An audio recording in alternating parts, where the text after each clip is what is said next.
Fatia Fikriya, usually known as Ray, and I am from S4 Ibnu Sina, meaning masih kelas 10. And in this very wonderful opportunity that I have been given to, aku mau menjabarkan contoh-contoh folklore yang ada di suku Tidung buat project history wajib. So please do pay attention and be sure to enjoy every last bit of it. Oke, sebelum masuk ke detail folklore-nya, aku mau bahas beberapa info tentang suku Tidungnya sendiri.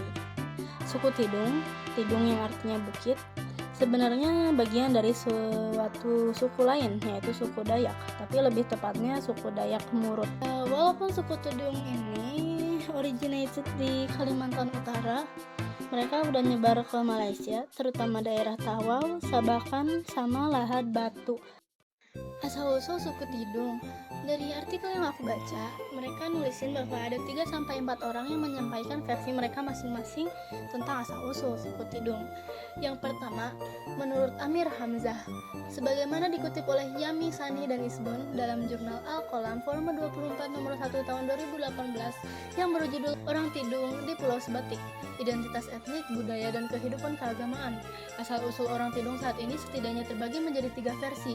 Versi masyarakat Tidung, versi pemerintah Hindia Belanda, dan pemerintah Indonesia yang melalui pemerintah Kabupaten Bulungan. Versi pertama meyakini bahwa nenek moyang suku Tidung berasal dari daratan Asia yang berimigrasi sekitar abad ke-5 sampai 1 SM. Versi kedua menyatakan bahwa asal-usul orang Tidung berasal dari Dayak Kayan.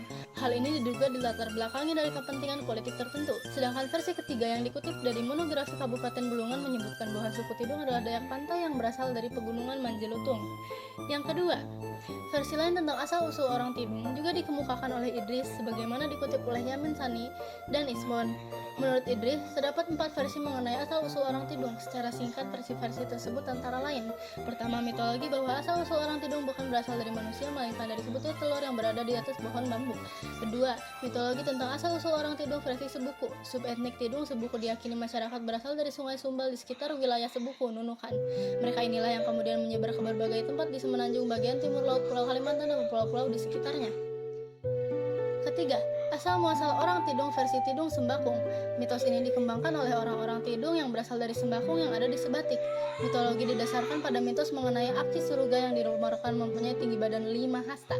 Lalu yang keempat adalah mitologi tentang asal-usul orang Tidung versi Malaysia.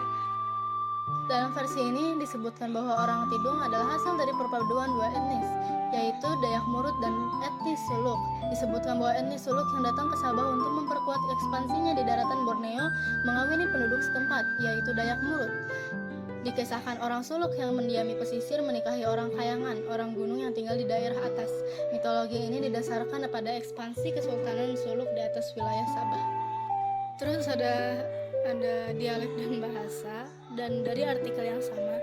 Tapi di artikel ini juga mereka menyabarkannya tuh sangat panjang, dan ada beberapa versi dari orang-orang yang berbeda juga.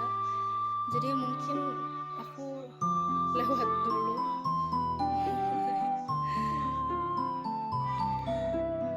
Anyways, kita langsung ke folklore-nya aja. Oke. Folklore terbagi menjadi 3, yaitu lisan, semilisan, dan non-lisan. Lisan adalah sesuatu seperti legenda dan cerita rakyat. Pokoknya sesuatu yang disebarkan dengan lisan. Lalu semilisan adalah kepercayaan atau agama. Terus yang terakhir non-lisan adalah ya yang bukan lisan tentunya, kayak obat-obatan, alat musik, tarian, dan banyak lainnya juga. Terus aku di sini dari suku Tidung yang lisan, aku mau bahas tentang cerita rakyat yang berjudul Legenda Batu Tinagad atau Batu Ditebang. Langsung aja ya. Suatu hari ada seorang putri dari Kayangan. Dia tuh sedang mandi di sungai, dan lagi mandi pasti barangnya disimpan, termasuk selendangnya. Lalu ada anak manusia bernama Bentawol. Saat itu dia sedang melewat sungai itu, dan dia tuh melihat kan ada putri sedang mandi, dan akhirnya dia tuh mencuri selendangnya agar putri nggak bisa kembali ke Kayangan gitu. Ya singkat cerita akhirnya mereka nikah, tapi pada akhirnya putri menemukan selendang yang dicuri sama Bentawol. Putri marah tuh kan, akhirnya dia gak mau lagi sama Bentawol. Dan tapi saat dia mau balik ke Kayangan, dia udah gak diterima karena udah bergaul sama manusia, tapi gak mau juga kembali sama Bentawol. Akhirnya dia duduk di batu yang tinggi sekali nggak tahu tingginya segimana. Dan Bentawol yang melihat ini, karena pengen putrinya balik sama dia akhirnya menebang batu itu. Selesai. Singkat kan? Lalu yang kedua, seni lisan. Mereka tuh kepercayaannya Islam. Ya, udah itu. Terus yang terakhir, non lisan, aku mau ngambil alat musik.